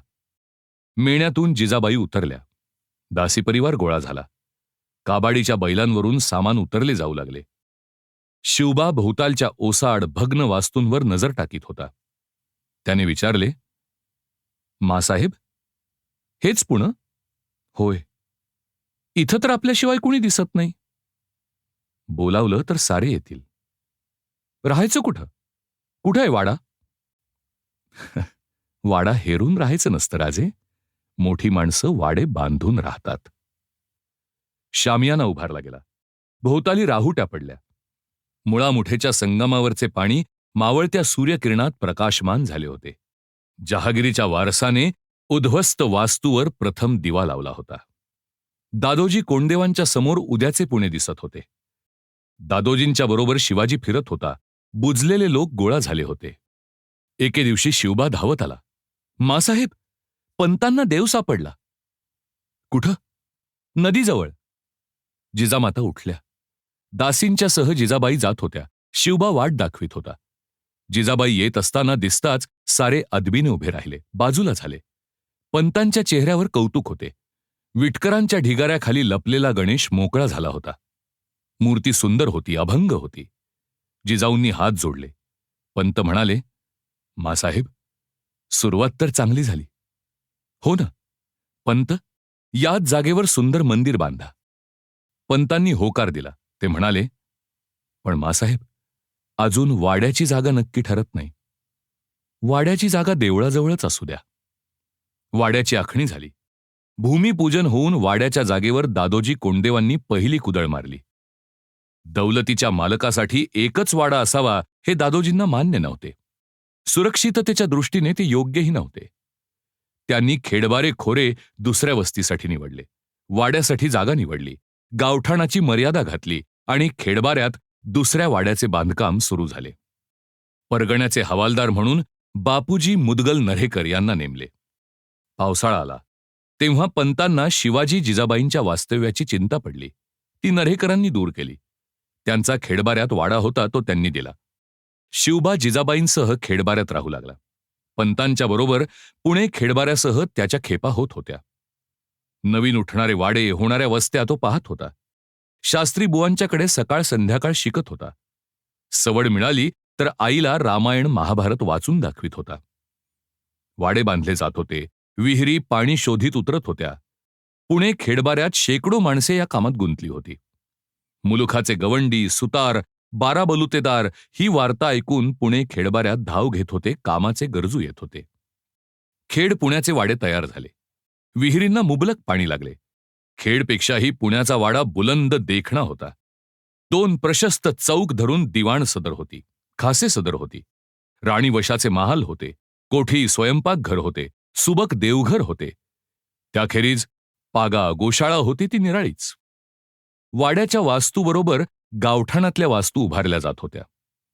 दादोजींनी पुण्याच्या वाड्याचे नाव ठेवले लाल महाल.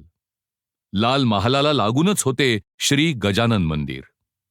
शिवाजीराजे पुण्याच्या वाड्यात आले. दादोजींनी फडाची निवडक माणसे गोळा केली. पागा सजली, पण गावचे वतनदार हक्कदार बाहेरच होते. दादोजींनी त्यांना बोलावणे पाठविले. सारे गोळा झाले. पुण्यात वस्ती करण्याचे आवाहन दादोजींनी पुढे केले.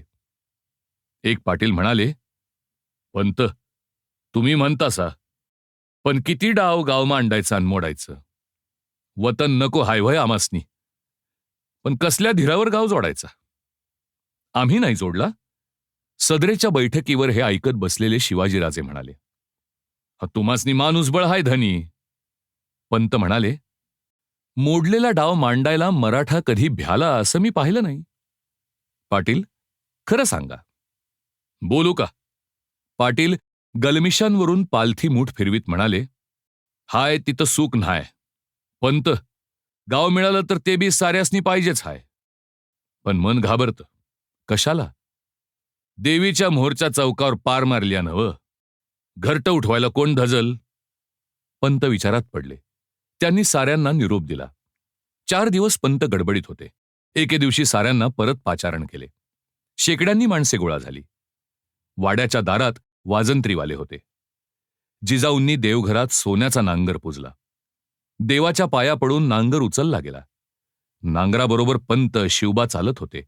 जरीटोप, अंगरखा, पायात सपाता, कमरेला छोटी तलवार आणि पाठीला ढाल लावलेली बालराजांची मूर्ती सारे कौतुकाने पाहत होते. वाड्याबाहेर देखणी बैलजोडी उभी होती. कलाबतूच्या झुली त्यांच्या पाठींवर होत्या. नांगर वाड्याबाहेर आला. हे पाहणाऱ्यात वतनदार होते, पाटील होते, कुणबी होते, 12 बलुतेदार होते. नांगरासह मिरवणूक देवीच्या चौकात वाजत गाजत आली. चौकात भली थोरली पहार नजरेत येत होती. पंतांनी कुदळ उचलताच पाटील पुढे झाले. त्यांनी पहार खिळखिळी केली. पंतांनी सर्वांच्या वरून नजर फिरवली आणि हर हर महादेव म्हणून त्यांनी ती पहार उपसली. शेकडो मुखातून हर हर महादेवचा गजर उठला. सोन्याचा नांगर जोडीला जुंपला गेला आणि शिवाजी राजांच्या हातून पुण्याची उद्ध्वस्त वास्तू नांगरली गेली. सोन्याचा फाळ जमिनीला लागला. दुसऱ्या दिवसापासून निश्चिंत मनाने गाव वसू लागले. ओसाड शेतांवर आवते जाऊ लागली. दिवस पावसाचे होते. एके दिवशी पंत जिजाऊंना म्हणाले, मासाहेब, आज राजांना घेऊन शिवापूरला जाऊन येतो. का? शिवापूरला वाड्यानजीक आंब्याची बाग उठवायचं ठरलंय. राजांच्या हातून बाग लावतो. काल रात्रीच रोपं आल्याची वर्दी आली, त्यामुळे कळवीत आलं नाही. साऱ्याच गोष्टी कुठं सांगता आम्हाला? चमकून दादोजींनी विचारले, असं कधी झालंय का? कोणती गोष्ट लपवून ठेवलीये मी? जिजाबाई हसून म्हणाल्या, स्वारींनी धाकट्या राणीसाहेब आणल्याची वर्दी कुठं दिलीत? कुणी सांगितलं आपणाला? पटलं ना? शिवनेरीवरच लक्ष्मीबाईंनी आम्हाला सांगितलं. एवढंच नव्हे तर तुकाबाई राणीसाहेबांना मुलगा झाल्याचंही कळलंय आम्हाला. गडबडीत राहून गेलं खरं. दादोजी पुटपुटले. 10 शहाजीराजांच्या पुणे जहागिरीत शिवाजीराजांच्या सह येताच दादोजी कोंडदेवांनी जहागिरीकडे लक्ष द्यायला सुरुवात केली. वस्त्यांसाठी कौल दिला, जागा निवडली. शिवापूर, शहापूर यासारखी गावे रूप घेऊ लागली. आंब्याच्या बागा उठवल्या गेल्या. वस्ती करण्यासाठी येणाऱ्या कुटुंबांना मदत दिली जाऊ लागली. वाडा अशा माणसांनी सदैव भरला जाऊ लागला. जिजाबाईंच्याकडे बायाबापड्या येत होत्या. त्यांची दुःखे पाहून जिजाबाईंचे डोळे पाणावत. बाल शिवाजी हे सारे पाहत होते. आपल्या बदलत्या जहागिरीचे रूप निरखित होते. वाड्यात येणाऱ्या तंट्याच्या निर्णयाच्या वेळी हजर राहत होते. हे सारे पाहत असता शास्त्री बुवांच्याकडे शिक्षण चालू होते. दादोजींनी निष्णात पटाईत ढालकरी, पट्टेकरी बाल राजांच्याकरिता आणविले होते. सायंकाळी वाड्याच्या चौकात मर्दानी खेळाचे शिक्षण चाले. मावळ्यांची मुले शिवाजीच्या खेळात हिरिरीने भाग घेत. एके दिवशी पंतांनी आत येऊन मुधोजीराव निंबाळकर आल्याची खबर दिली. मुधोजी निंबाळकर हे जुने आप्त. विजापूरकरांनी त्यांची जहागीर जप्त करून त्यांना साताऱ्याला कैदेत ठेवलेले जिजाबाईंनी ऐकले होते. जिजाबाईंनी त्यांची भेट घेतली. त्यांच्याबरोबर त्यांचा मुलगा बजाजी आणि मुलगी सईबाई पण आली होती. मुधोजींनी मुजरा करताच बजाजीने मुजरा केला. सईबाई जवळ येऊन पाया पडली. तिला जवळ घेत जिजाबाई म्हणाल्या, केव्हा आलात आपण? शहाजीराजेंच्या कृपेनं कैद संपली. फलटण जहागीर पूर्ववत मिळाली. मुलखाची लावणी संचनी करून आपल्या दर्शनाला आलो. बरं झालं आलात ते. इथं सारंच नवं. आपल्यासारखी अनुभवी माणसं पाठीशी असली तर तेवढाच आधार वाटतो. मासाहेब, पुणं परत उठवलत. सारा मावळ माणसांनी सजला. हे काय थोडं केलंत? अहो, मी काय करणार? दादोजींसारखी माणसं होती म्हणून हे जमलं. करणारी करतात, पण त्याला देखील देवीचा कौल लागतो, मुधोजी म्हणाले. सईकडे बोट करीत विषय बदलीत मासाहेब म्हणाल्या, काय नाव हिचं? सईबाई. आणि हा मुलगा बजाजी. 7-8 वर्षांची सई आपल्या विशाल नेत्रांनी मासाहेबांकडे पाहत होती. गव्हाळ रंग असूनही तिच्या रूपाचा गोडवा नजरेत भरणारा होता. धारदार नाक, पातळ ओठ, रेखीव काळे नेत्र, उंच मान चेहऱ्याच्या गोडव्यात भर घालीत होते. मासाहेबांनी निंबाळकरांना थोडे दिवस राहायचा आग्रह केला. मुधोजी पुण्यात राहिले. मासाहेबांच्या बरोबर सई सावलीसारखी फिरू लागली. बजाजी शिवाजीबरोबर राहत होता. संध्याकाळच्या वेळी वाड्याच्या पुढच्या चौकात मर्दानी खेळ चालले होते. पंत पाहत होते. लाठी बोथाटी झाली आणि शिवबाने हाती तलवार घेतली. उस्ताद तलवार घेऊन उतरले. डाव सुरू झाला. खणखण आवाज उठू लागले. सदरेच्या खांबाला रेलून हे पाहत उभी असलेली सई आत धावली. आत मासाहेब बैठकीवर बसल्या होत्या. मुधोजी निंबाळकर खाली बसले होते. सईबाई मुधोजींच्या कानाशी वाकली. मुधोजी म्हणाले, नंतर? चला ना आबा, गाल फुगवून सई म्हणाली. सांगितलं ना मध्ये बोलू नको म्हणून. काय म्हणते सई? जिजाऊंनी विचारले. सईबाई चटकन मासाहेबांच्याकडे धावली. म्हणाली, मासाहेब बघा ना, बाहेर खेळ चाललेत. आबा येत नाहीत पाहायला. भारी सतावते ही पोर, मुधोजी म्हणाले. चला मुधोजी, आम्हीही खेळ पाहायला येऊ. फार दिवसात आम्हालाही सवड मिळाली नाही. मासाहेब उठल्या. मुधोजींना उठावेच लागले. मासाहेबांचा हात धरून सई बाहेर आली. मासाहेबांना पाहून दादोजी उठले. सदरची मंडळी मुजरा करून बाजूला झाली. मासाहेब बैठकीवर बसल्या. दादोजी मुधोजी अदबीने बाजूला बसले. चौकात 4 जोड्या तलवार खेळत होत्या. उस्तादाने मुजरा करताच मासाहेबांनी विचारले, नानू उस्ताद, आमच्या बाळराजांना नवीन काय शिकवलं? नानू म्हातारा होता तरी वाळल्या हाडात तेज होते. तो म्हणाला, मासाहेब धावतोच की आता. नानूने सूचना केल्या. चौक मोकळा झाला. नानू म्हणाला, राजे लाठी घ्या. लाठी घेतली. राजांनी लाठी फिरवायला सुरुवात केली. साधी, बगली, चक्री सारे प्रकार करून दाखवले. चक्री लाठीच्या वेळी तर लाठीची गुणगुण ऐकू येत होती. 3 हात होताच नानूने काठी उचलली. राजांच्या समोर जात तो म्हणाला, बेतानं राजे, नाहीतर मागच्यासारखा बावळा निखळून ठेवशिला. सारे हसले. नमन करून हातांवर थुंकून नानूने काठी उचलली. बाळराजांनी त्याचे अनुकरण केले. राजे करा मोहरा. राजांनी काठी उचलली. लाठीचे वार होत होते. ते वार नानू काठीवर झेलत होता. मागे सरकत होता. खाट खाट आवाज उठत होते. सारे कौतुकानं पाहत होते. मध्येच नानू ओरडला, राजे सांभाळा. आणि नानूने मोहरा केला. नानूचे घाव राजे काठीवर झेलीत होते. भीतीने जिजाऊंचे डोळे ताठरले. नानू वेगाने चाल करीत होता. राजे मागे सरकत होते आणि राजांच्या हातची काठी सुटली. नानूने मासाहेबांच्याकडे पाहिले. निश्वास सोडून मासाहेब म्हणाल्या, नानू, अरे बेतानं, पोराबरोबर खेळतोस तू, ते विसरलास वाटतं. नाही मासाहेब, या खेळात ना मोठं कुठलं. जो आधी साधल त्याचा डाव. अजून राजांचं हात बळकट झालं नाहीत म्हणून काठी सुटली, असंच शिकायचं. त्याचवेळी केळीचे मोने आणले गेले. चौकात खुंटीवर केळ उभी केली आणि राजांच्या हाती विटा दिला. राजांच्या उंचीपेक्षा विटा 1.5 हात उंच होता. फळाखाली चांदीचे कडे खुळखुळत होते. कड्याखाली भला थोरला गोंडा होता. विट्याच्या टोकाला रेशमी काढणी होती. राजांनी केळीपासून दूर जायला सुरुवात केली. दुसऱ्या टोकाला ते गेले. काढणी हाताला गुंडाळून पवित्र घेऊन उभे राहिले. नानू ओरडला, राजे चाल करा. मस्ताड उड्या टाकीत राजे झेपावले. केळीपासून 8 हातांवर राजे आले आणि एक बळाने त्यांनी विटा फेकला. सरसरत विटा सुटला आणि हातावरच्या केळीत भस्कन घुसला. ओढीबरोबर त्याच क्षणी विटा माघारी राजांच्या हाती आला. न राहवून मुधोजी ओरडले, वा राजे. सईबाई मासाहेबांच्या जवळ बसून हे सारे कौतुकाने पाहत होती.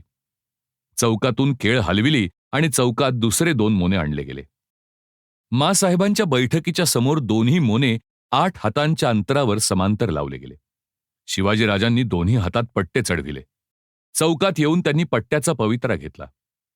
बाल शिवाजी करारी मुद्रेनं खेळ खेळत होते तरी त्यांच्या ओठावरचे स्मित दडत नव्हते. आपल्या तीक्ष्ण नजरेने त्यांनी सदर निरखली. हाताचा अंदाज घेतला. चौरंग चौक फिरून त्यांनी उजवा गुडघा टेकला. उजव्या हातीचा पट्टा सरळ होता, डावा हात रुंदावला होता. शिवाजीराजांचे मस्तक झुकले होते. शिवाजीराजे मासाहेबांना मुजरा करीत होते. नजर वर झाली तेव्हा सस्मित वदनाने मासाहेबांनी मानेने मुजरा स्वीकारल्याचे दिसले. शिवबाची नजर दादोजींकडे गेली. त्यांनीही मानेने मुजरा स्वीकारला. बाळराजे उठले, हात फिरवू लागले. हात फिरवीत ते केळीच्या मध्यभागी उभे राहिले. दोन्ही केळींचा त्यांनी अंदाज घेतला आणि डोळ्यांचे पाते लवायच्या आत अत्यंत वेगाने दोन्ही केळींना वार केले. शिवाजीराजांनी परत मुजरा केला. दोन्ही केळी तशाच उभ्या होत्या. सईबाई खुदकन हसली. मासाहेबांनी सईबाईकडे पाहिले. त्या म्हणाल्या, नानू वस्ताद, आमच्या सईबाईंना राजांनी काय केलं ते दाखवा. नानू वस्ताद पुढे झाला. दोन्ही केळींना धक्के देताच दोन्ही केळी मधून तुटल्या. समान अंतरावर त्या छेदल्या गेल्या होत्या. तुटलेल्या केळी पाहताच सईबाईंचे डोळे विस्फारले गेले. ती उद्गारली, अगोबाई, आणि तिने पदर तोंडाला लावला. सारे हसले. लाजलेल्या सईला जवळ घेत मासाहेब म्हणाल्या, सई, हा नवरा चालेल का तुला? सईबाईने एकदा मासाहेबांच्याकडे पाहिले. दुसऱ्या क्षणी पट्टे उतरीत असलेल्या शिवबांच्याकडे पाहून मासाहेबांना ती मोठ्याने म्हणाली, हो चालेल. मासाहेब गोऱ्यामोऱ्या झाल्या. सईला जवळ घेत त्या म्हणाल्या, हात गधडे, असं हो म्हणून सांगतात का? मासाहेबांची उपस्थिती विसरून सारा चौक हसण्याने भरून गेला. हसणे शांत होताच दादोजी स्थिर आवाजात म्हणाले, मासाहेब, एक अर्ज आहे. काय दादोजी? गोष्ट निघालीच आहे. हरकत नसेल तर ही गोष्ट पक्की करावी. राजेही आता 10 वर्षांचे होतील. जोडाही शोभून दिसेल. नानू वस्ताद, काय म्हणतात दादोजी? नानू म्हणाला, खरंच हाय ते. देऊया बार उडवून. समद झालं, वाडा झाला, चौक झालं, लिहून वाचणं झालं. सुनबाई शिवाय घराला शोभा हाय वय? हा, औंदा करून टाकूया. अहो पण निंबाळकर मामा काय म्हणतात ते तरी विचारा. पोर त्यांची आहे. असे शब्द वापरू नका मासाहेब. पोर आपली आहे. महाराजांच्या कृपेनं जीव वाचला, जहागीर मिळाली, अन्नाला लागलो आम्ही. पोर पदरात घेतली तर आजवरच्या उपकारांवर, ऋणानुबंधांवर कळस चढेल. जगदंबेच्या मनात असेल तर होऊन जाईल. पूर्वीपासून चालत आलेला संबंध पुढं चालू होईल. दादोजी, जी, चांगली वेळ बघून बंगळूरला तातडीनं खलिता पाठवा. आमची इच्छा सर्वांना कळवा.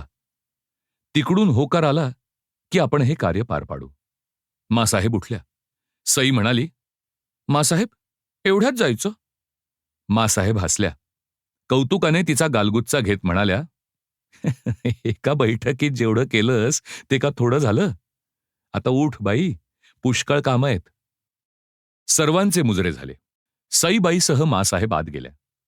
ओलावलेल्या पापण्यांनी मुधोजीराव समाधानाने परत बैठकीवर बसले. दुसऱ्या दिवशी उन्हे माळवदीवर आल्यावर लाल महालातून 2 घोडेस्वार बंगळूरच्या वाटेला लागले. 2 दिवसांनी मुधोजीराव सई बजाजींसह फलटणला गेले. दिवस उलटत होते. बंगळूरच्या निरोपाची सारे वाट पाहत होते. बंगळूरची थैली पुण्यात आली. दादोजींनी मस्तकी लावून थैली उघडली. मजकुरावरून नजर फिरत असता होणारा आनंद त्यांच्या चेहऱ्यावर दिसत होता. मासाहेबांनी अधीरतेने विचारले, काय आज्ञा आहे? महाराज साहेबांना हा संबंध मान्य आहे. एवढंच नव्हे तर लग्नप्रसंगी मोकळेपणानं खर्च करण्याची आज्ञा झाली आहे. लग्नाची तिथी निश्चित झाली की कळवण्याची आज्ञा झाली आहे. महाराज साहेब जातीनं लग्नाला हजर राहणार आहेत. पंत, फलटणला मुधोजीरावांना कळवा. दिवस थोडेच सारं व्यवस्थित व्हायला हवं. सारी सूत्रे भराभर हलविली जाऊ लागली. फलटणहून मुधोजीराव कुटुंब परिवारासह आले. एक शंका होती तीही दूर झाली. शिवाजी सईबाईंच्या कुंडल्या जमत होत्या. एक दिवस टिळा लावण्याचा समारंभ उरकून घेतला गेला. मुहूर्त काढायला शास्त्री बसले. सर्वानुमते शके 1562 विक्रम नाम संवत्सर वैशाख शुक्ल पंचमी हा मुहूर्त धरण्यात आला. शहाजीराजांना मुहूर्त कळविला गेला. पंतांना आता क्षणाचीही उसंत नव्हती. कलाबूत चितारणारे कलावंत कोकणातून खास बोलावून आणले होते. अंबारखाना, वस्त्रघर नानाविध धान्यांनी आणि वस्त्रांनी भरले जात होते. फडातले कारकून येणाऱ्या प्रत्येक मालाची नोंद करीत होते. पंतांनी चालवलेली तयारी पाहून जिजाबाई पंतांना म्हणाल्या, पंत, केवढा पसारा मांडणार आहात? हे लग्न बेतानं केलं तरी चालेल. पंतांनी मासाहेबांच्याकडे पाहिले. ते म्हणाले, मासाहेब, ह्या लग्नात खर्चाचा विचार करून चालणार नाही. नवी जहागीर वस्ते आहे. नुसती मदत घेऊन माणसं आपली होत नाही, ती आपलीशी करावी लागतात. असा मोका सोडून कसा चालेल? या निमित्ताने सारे एकत्र येतील, त्यांच्या मनातला जिव्हाळा वाढेल, जहागिरीचा पाया मजबूत बनेल. जिजाऊंना ते पटले. त्यांनी नंतर काही आढेवेढे घेतले नाहीत. मुधोजीही नुकतेच जहागिरीवर आलेले. एवढी मोठी सोयरी कशी पार पडणार याची चिंता त्यांना वाटत होती. फलटणला जाऊन लग्नाची प्राथमिक जुळवाजुळव करून ते जिजाऊंच्या भेटीला पुण्यास परत आले. मासाहेब, मुलीचं लग्न वधूपित्याच्या घरी व्हावं हा शिरस्त आहे. लग्न फलटणला आमच्याकडे व्हावं ही विनंती आहे, मुधोजींनी अर्ज केला. मासाहेब म्हणाल्या, मामासाहेब, अजून का आम्हाला परके समजता? हे घर कोणाचं? थोरल्या सासूबाई दीपाबाई फलटण घराण्यातल्याच ना? राजांनी पुणं वसवलं, इथंच त्यांचा विवाह व्हावा हे बरं वाटतं. जशी आज्ञा. पण मासाहेब, राग होणार नसेल तर आणखीन एक विचारावंसं वाटतं. काय? नाही म्हणजे सोयरीक ठरली, मुहूर्त ठरला, पण घेण्या देण्याचं काही ठरलं नाही. घेणं देणं व्यवहारात येतं मामासाहेब. ही रक्ताची नाती. पोरगी देता त्यापेक्षा मोठं देणं कुठलं? तुम्ही आणखीन थोडं द्यायचंय ते दिलत की आमचं काही म्हणणं नाही. सांगा मासाहेब. मासाहेब हसत म्हणाल्या, आणखीन द्यायचे ते आशीर्वाद. त्यांच्याच बळावर संसार सुखाचे होतात. तेवढं द्या की सारं आलं. पण महाराज साहेब काय म्हणतील? इकडून काही दोष लावला जाणार नाही. विचारलंच तर बेलाशक आमचं नाव पुढं करा. मुधोजीरावांना शब्द फुटत नव्हता. गहीवरून ते म्हणाले, मासाहेब, पोरीला पदरी घेतलं आणि 7 जन्मांचं कल्याण केलं. लग्नात आम्ही काहीतरी केल्यासारखं वाटावं म्हणून तरी काही काम सांगा. सांगू ना? जरूर सांगू मामासाहेब. वऱ्हाड घेऊन येताना मोजकी माणसं आणू नका. तुमची सारी मंडळी रयतेसहित साऱ्यांना निमंत्रण द्या. फलटण इथं उतरल्याचा आनंद आम्हाला होऊ द्या. जिजाबाईंनी सांगितले त्यात काही खोटे नव्हते. लग्नाची तयारी तेवढ्याच मोठ्या प्रमाणावर होत होती. महाल सुबक रंगांनी रंगविले जात होते. स्वयंपाकघर मांडवात हलवले गेले होते. नाना तऱ्हेचे फराळाचे सामान तयार होत होते. राहुट्या उभारल्या जात होत्या. जानवस घर म्हणून पाटलांनी आपला वाडा आनंदाने दिला होता.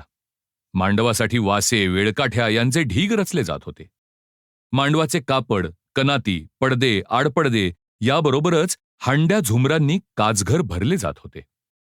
सोनार शाळेत कुशल कारागीर दादोजींच्या नजरेखाली सुबक दागिने घडवित होते. हिरे, मोती, माणके, रत्ने यांची खैरात चाललेली होती. असलेला वेळ अपुरा वाटत होता. जिजाऊंना मदत करण्यासाठी उमाबाई, लक्ष्मीबाई येऊन दाखल झाल्या. घराला एकदम वेगळेपण आले. जिजाऊंचा भार एकदम कमी झाला. अचानक शहाजीराजे लग्नाला येऊ शकत नसल्याची थैली विजापुराहून आली. शहाजीराजे मोहिमेत गुंतले होते. लग्न पार पाडण्याची आज्ञा दादोजींना झाली होती. साऱ्यांना शहाजीराजे येत नसल्याबद्दल वाईट वाटले. जिजाऊंचा विरस झाला. उमाबाई म्हणाल्या, मला वाटलंच होतं. त्याचं नेहमीच असं. लहान होता म्हणूनच लग्नाला तरी सापडला. तो नाही आला तर काय झालं? पुढे येईल. शहाजीराजे येणार नाहीत म्हणजे संभाजी पण येणार नाही. संभाजीला पाहून फार दिवस झाले होते. 11 वर्षे लोटली होती. जिजाऊंनी संभाजीसाठी कपडे काढले होते, दागिने केले होते, सारे तसेच राहून गेले. मनातले हे शल्य तसेच दाबून ठेवून जिजाबाई परत लग्नघाईत मिसळल्या. 5ही देवांना कौल लावून मुहूर्तमेढ रोवली गेली. साऱ्या ठिकाणचे मांडव सजू लागले, खांब उभे राहिले, काठ्या आच्छादल्या गेल्या, छत चढले, पडदे आडपडदे वाऱ्यावर झुलू लागले. मुधोजीरावांचे वऱ्हाड वाजत गाजत पुण्यात प्रवेश करते झाले. खेडबाऱ्यातून बैलगाड्यांची रीघ पुण्याच्या वाटेला लागली. सारे घरचे होते, मागे कोण राहणार? बैलगाड्यांनी घोड्यांच्या टापांनी पुणे गजबजून गेले. निवाऱ्याच्या जागा संपल्या आणि माणसांनी गाडी तळातच गाडीचा आसरा केला. हररोज 1000 पान उठत होते. लक्ष्मीबाई उसंत न घेता वावरत होत्या. जिजाऊ त्यांना काही म्हणाल्याच तर त्या म्हणत, तुम्ही विसावा घ्या, काही आमच्याकडून राहिलं तर सांगा. मुहूर्ताचा दिवस आला. लाल महालाचे आवार माणसांनी फुलून गेले. मंगलाष्टकांचे आवाज उठले आणि गोरज मुहूर्तावर आशीर्वादासाठी हजारो हातांनी वधूवरांच्या वर अक्षत फेकली. वाद्यांचा गजर झाला. मांडवातून शिवाजी वाड्यात आला. जरीटोप शिरी होता, कपाळी गंध होते, अंगात जरीबुट्टीचा अंगरखा होता, कमरेला तलवार लटकत होती, पाठीमागे सईबाई चालत होती. दोघेही नानाविध अलंकारांनी अलंकृत होते. दोघांच्या शालींना मारलेली गाठ दोघांच्या मध्ये हिंदोळे घेत होती. शिवाजी आत आला. दोघेही उमाबाईंच्या पाया पडली. उमाबाईंनी दोघांवरून ओवाळून कानशिलांवर बोटे मोडली. मोहरांचा सत्कार केला. जिजाऊंचा आशीर्वाद घेऊन दोघे सदर सोप्यात आली. राजांनी दादोजींच्या पायांवर डोके टेकले. दादोजी गहिवरले होते, सारे अंग कापत होते. काही न बोलता त्यांनी शिवबांना कवटाळले. वरातीची तयारी झाली. दागिन्यांनी सजविलेला देखणा घोडा समोर आला. सईबाई म्हणाली, मी घोड्यावर बसणार. तुमच्याच करिता आणलाय हा घोडा? मला दुसरा घोडा पाहिजे, मला घोड्यावर बसता येतं की. सारे थक्क झाले. कुणालाच हसू आवरेना. जिजाबाई म्हणाल्या, ही काय रपेट आहे? वरात आहे ही. हवं तर नंतर दुसरा घोडा देईन तुला. वरात चालू लागली. शेकडो पलोत्यांच्या उजेडात वरात जात होती. पुढे दादोजी, मुधोजी, हनुमंते, शास्त्री, कोरडे ही मंडळी चालत होती. त्यांच्या पुढे दांडपट्टा, लेझीम, तलवार खेळली जात होती. पुढे वाजंत्र्यांचे ताफे लागले होते. मुंगीच्या पावलांनी वरात पुढे सरकत होती. होणाऱ्या बारांनी सई दचकून जागी होत होती, पेंगत होती. झोप येऊ नये म्हणून शिवबाच्या डोळ्यांना पाणी लावले जात होते. जोगेश्वरीहून वरात माघारी वाड्यात यायला पहाट झाली. सईबाईला पुरे जागे करण्यात आले. वाड्याच्या दाराशी उंबरठ्यावर ठेवलेले माप सांडून भोसल्यांच्या घरात गृहलक्ष्मीने प्रवेश केला. दाराच्या आत धान्य विखुरले गेले.